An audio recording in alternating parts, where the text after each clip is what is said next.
سیاسی بود نه پلان تکنیکی یا شهری. لذا این پلان عقب خورد. رئیس جمهور از شورای عالی توصیه تیر نکرد. این پلان چه کردن؟ وقتی که در سفر کمپاینی رئیس جمهور در بامیان بردن، در اینجا امضای شگریستن در بامیان که اگه تو 3.5 لک رای هزاره را کار داری امضا کن. این که امضا کردن تا اون زمین ثبت اداره امور و توشیح نشده، اما سری ما میچنه بزرگ. تا اون زمین ثبت اداره امور امضای رئیس جمهور چه وقت میچنه؟ وقتی که ثبت شود و توشیح شود.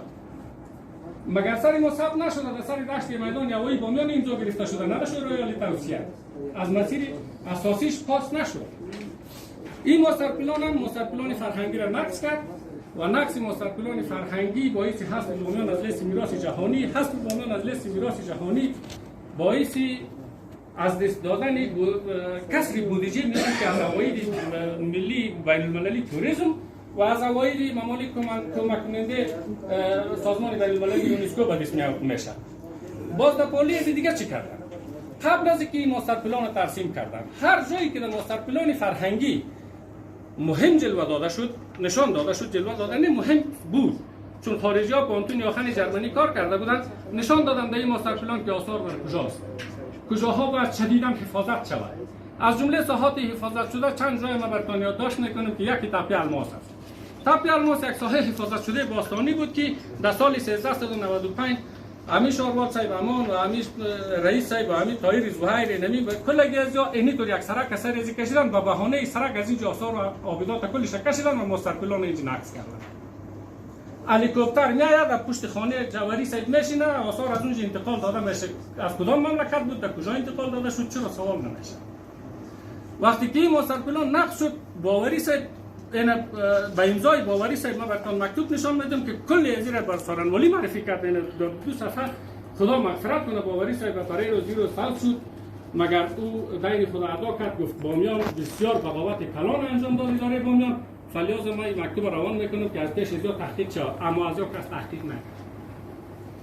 چرا که بعضی سفارت‌های ممالک بیرونی و معاونیت محترم دوم ریاست جمهوری شدیداً از این برنامه‌ها حمایت میکنند و از اینمی افراد و اشخاص حمایت میکنن. خب از اینکه میگذره در اکثریت موضوعات ما جمع میشه سر یمی ماستر پلان فرهنگی. در ساحات حفاظت شده باستانی که پشتها و مرعاها و ملکیت‌های ما مردم اهل سنت بود، اونجا بامیان بر اساس ماستر پلان فرهنگی یک دره فرهنگی حفاظت شده هست و در اون دره دهکده‌های وجود داره، جرستوغی تا سرخدر 18 قریه ما اهل سنت هستیم و تا مناره که بریم 22 قریه میشه از ما مردم. تاجیک داریم، پشتون داریم، دقات ما سادات و مغول و قزلباش و این رقم هم داریم. اما برادرای هزاره ما اینمی وادی مرکز قدامت تاریخی بکشن. یک قلعه تاریخی که در اطرافش 10 جریب زمین داشته باشد، تذکره زمان کمونیستا ظاهرشاه داوود خان داشته باشه که در تذکرهش نوشته باشه هویتش هزاره. در چوکات ماستر پلان شهری فعلی یا فرهنگی فعلی جایداد داشته باشه، تذکرش از اون زمانه باشه. از این زمان این رژیم نه. از زمانی که از نقطه نظر ما بامیان تحت اشغال حزب وحدت اسلامی است. اگر اینها واقعا حکومتداری خوب میکردن، اگر اینها واقعا ما ملت اهل سنت به صفت رعیت نظام میپذیرفتند، در برابر ما نقشه های خصمانه ترسیم نمیکردن، ما امروز با صراحت لهجه اعلان نمیکردیم که بامیان تحت اشغال است. ببینید چی کردن؟ پشته های ما مردم مکمل اینیا اول کروکی کردن. کروکی ها اینجا در پیش ما موجود است. کروکی 950 جری، 930 جری، 530 جری، بینی قدر جری، بی قدر جری، بنامیان شهرک جور کنه. در اینجا که آمد در کابل ما رفتیم استدلال کردیم که ساحه باستانی است، از جانب دیگه ملکیت ماست. حریم ماست، مرعای ماست، ملکیت ماست، از یک طرف حفاظت شده باستانی است. ماستر پلان فرهنگی نقض میشه، ملکیت های ما غصب میشه. نتونست از فلتر قانون ایاره کلش پلان سازی بکنن، که نتونست بچور شروع کردن. که بچور شروع کردن از دوره تصدی علیار صاحب شروع تا همین روز چور در پشته های ما جریان داره، غصب در پشته های ما جریان داره. خب این که چور کردن چی کار کردن؟ رئیس جمهور اشرف غنی مقرره را تصویب کردن که به نام مقرره ثبت ساحات غیر رسمی شهری. در اون مقرره واضح و صریح ذکر شده که بند 3 ماده 3 اش گفته که ساحات حفاظت شده، کدام ساحه را ما حفاظت میکنیم؟ اون ساحاتی که فرهنگی باشه، جنبزار باشه، نیزار باشه، چمنی باشه و آبادات تاریخی باشه و یا به کدام اساس کدام اسناد تقنینی او حفاظت شده حفظ چی شده باشه یا تفاهم نامه نظام اینا بر اساس مستقلان فرهنگی پشته های شمال وادی بامیان و اون جایایی که ما نام گرفتیم از ششپول الی سرخدر و الی مناره مکمل این حفاظت شده است در 4 کاتگوری و همزمان در مخالفت با بند 3 ماده 3 همین مقرره است که جناب صاحب سرش توضیح کرده روی اسناد. خب همزمان ملکیت‌های ما مطابق ماده 16 قانون تنظیم امور زمینداری و بند 2 3 قانون تنظیم امور زمینداری و ماده 64 قانون تنظیم امور زمینداری تحت کسب قرار می‌گیرد و صدای ما را هم کسی در بامیان نمیشنود. و ما یک اسناد بسیار دلخراش را برایتان اینجا ارائه میکنم از جناب شیوا صاحب که در این خبر میان نتونستند که کل ملکیت‌های ما را ختم بکنند، خلاص بکنند، پشته‌های ما را ختم بکنند و تا جای را ما تانستیم مکاتبی را بردیم، مثلا شرکای شکست کرد در بسیاری موارد. یا چی کردن؟ یاد گرفتن این دفعه یک تعداد افراد و اشخاص مجهول الهویه را پیدا کرده با قباله های 1000 جریبه، 2000 جریبه، 3000 جریبه، 500 جریبه، 400 جریبه که فعلا خانه ما، قریه ما، زندگی ما، 80 ساله هویت ما در درون قواله غاصبه و او قواله را اینا به رسمیت میشناسد. شما دقیق متوجه باشید یکی از غاصبین است که گزارشش جور کردن. اینا در اینجا کروکیش هم شیواس مکتوب داده رسما در سر شاروالی که به اساس اسناد دست داشتهش کروکی از بساز، نگفته به اساس قانون. اسناد دست داشته از صحت و سقم میشه. شیواس از کجا پیدا کرد؟ در یک قواله در این کروکی هایی که ساخته شده خود در مجموع نمی هسته 1120 جریب زیبی در 3 قواله. هم 3 قواله را اینمی هیئت به رسمیت شناخته یا امضایش در زمان طاهر زویر کل کارش از بامیان پاس کرده که پشتهای ما را توسط ازیا غصب بکنند و فعلا در کابل تحت دوران است. اگر شما به صفت رئیس اداره اراضی افغانستان و شهرسازی افغانستان قواله، من خود در بامیان ندیدم کسی را به استثنای الماس لکی که در سر تپه الماس میگفت که همون صاحب باستانی هم بود، 100 جریب زمین اونها داشتن، دیگه هیچ کسی نبود در ولایت بامیان که 20 جریب زمین در یک قواله داشته باشه. در تاریخ ما ندیده بود. مگر امروز 800 جریب زمین قواله میکشن، به رسمیت میشناسه، تا دوران میندازه اونجا شد توضیحات شروع، هیچ کس جلوش نمیگیره. 400 جریب، 500 جریب، 600 جریب، من اینمی اسناد خواندم پیشتر به دوستایم هم نشان دادم. یک زمین یک غاصب اورده 2450 جریب 250 جریب زمین او به نام خود ثبت کرده، یک غاصب دیگر اورده ای به نام خود 1120 جریب ثبت کرده. یک زمین دو غاصب از دو غاصب اینا چی میکنن؟ میگه مقصد 5000 6000 دینامی غاصبا داده بره جای به جای متحدین حزبی خود جای به جای بکنه در پشتهای اهل سنت و مردم تصمیم تاجیک پشتون. باز ما براتون غیر رسمی شهری سند تقسیم می‌کنیم.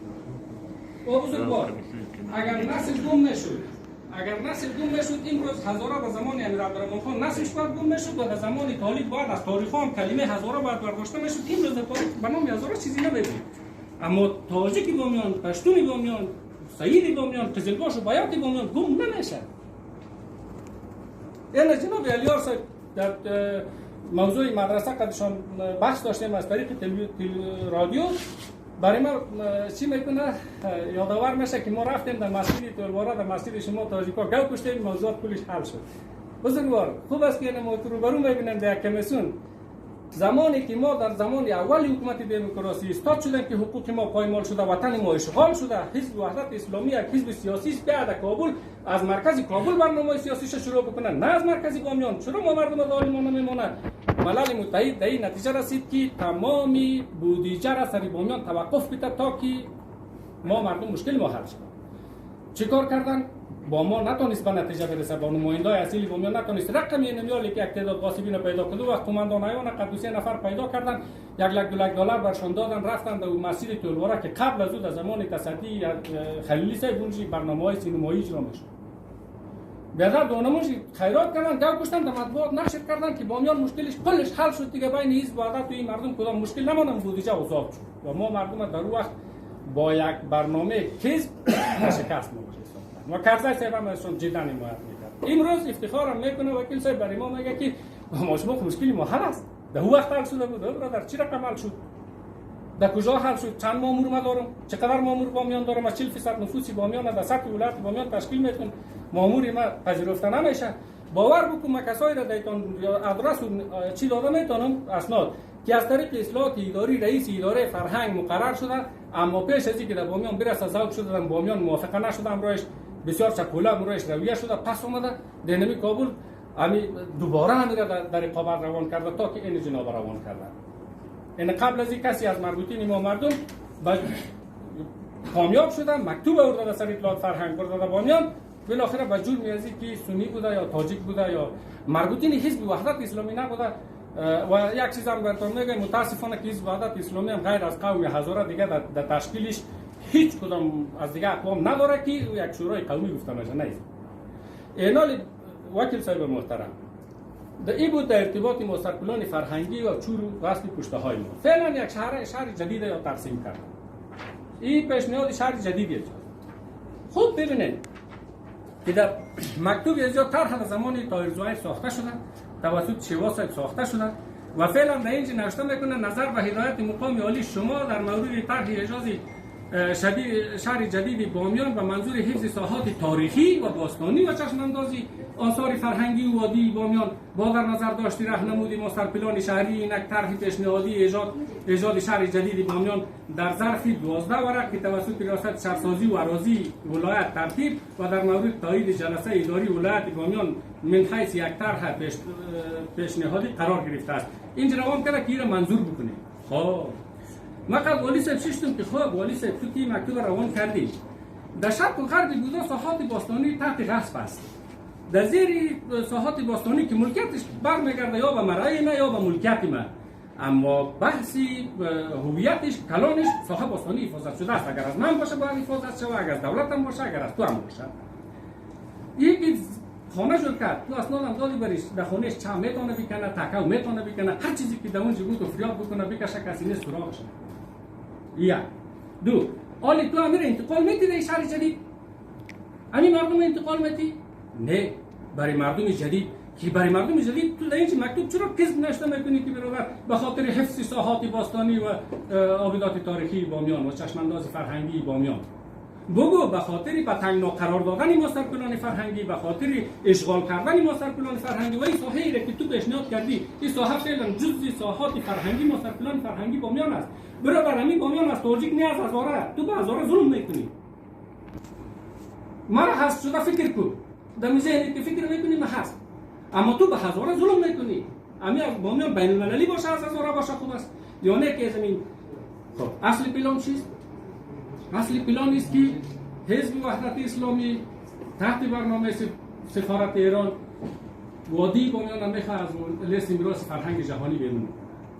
وقتی که از چندین ناحیه سرپلان فرهنگی نقش شد که یونسکو دیگه امیال بودجه سر بامیان سر افغانستان بودجه فرهنگی ممالک کمک کننده یونسکو بند است. فقط به خاطر یک تخطی که تاریخ در تاپی الماس کرده دوسیش داشتی است و جرم دیگه ای که حکومت افغانستان کرده که تاریخ یک قاچاقبر آثار تاریخی رو وزیر فرهنگ شد.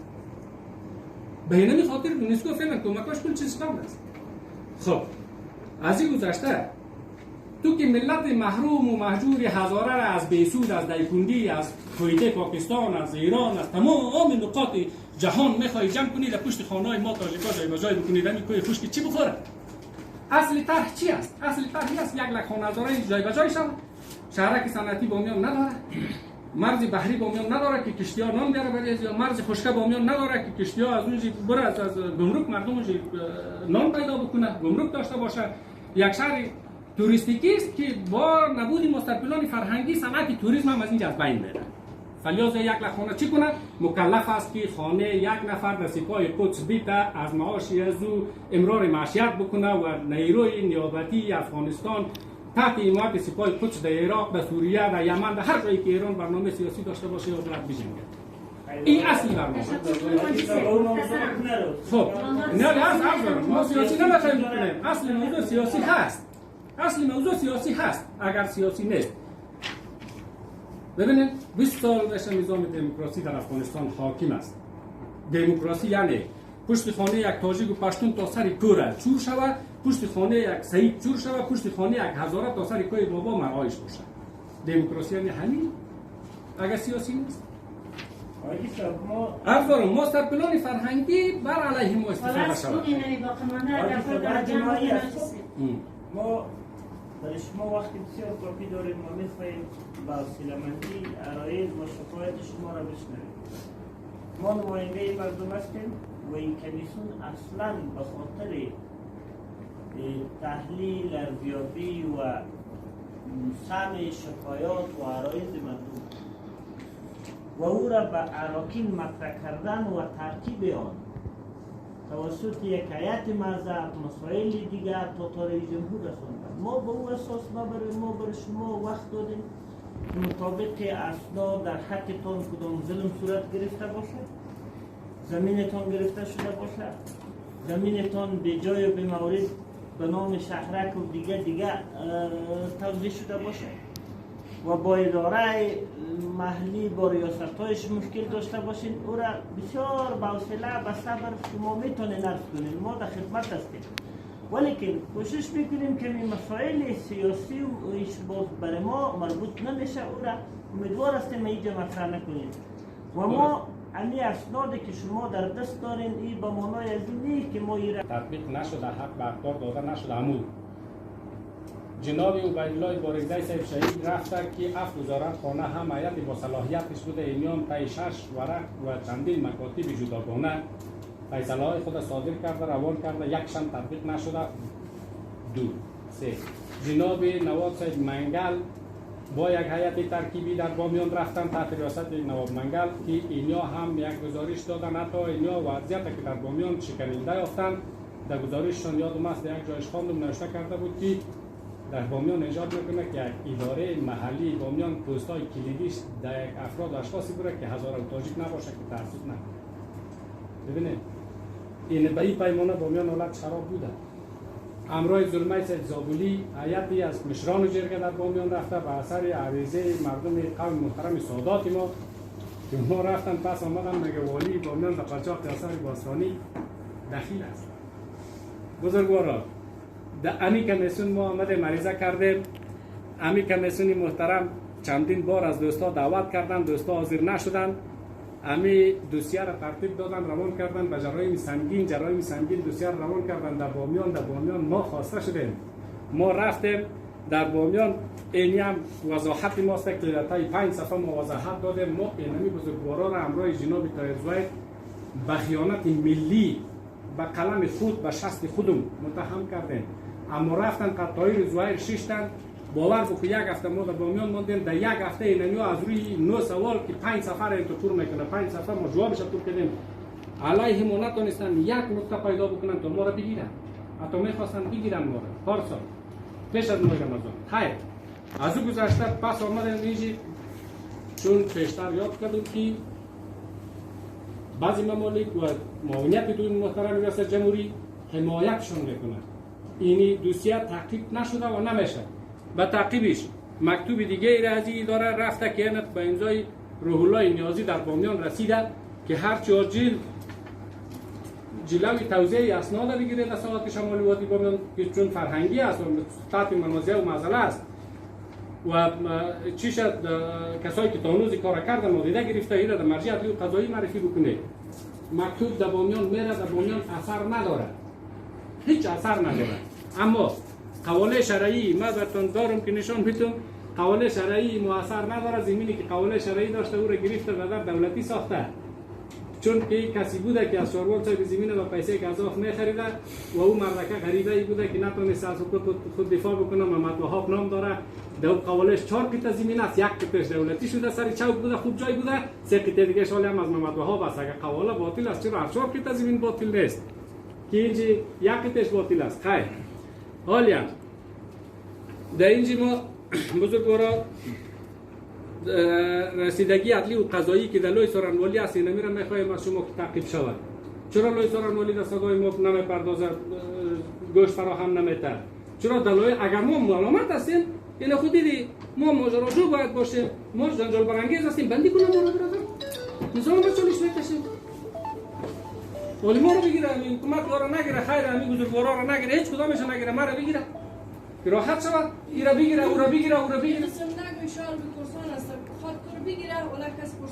خیر است، حتی وجدان ما راحت است، میفهمیم که در زندان دموکراسی محبوس هستیم. خیر اینمی موضوع را میخوایم دوسیه قبلی که از اینمی کمیسیون رفته جدی پیگیری شود از طرف از کمیسیون و در نهایت اونمو عریضه ما چیزی که داخلش خواستیم اونمو خواسته داریم که از طرف شما بررسی هر رقم بررسی که لازم نبینیم ما آماده و حاضر هستیم.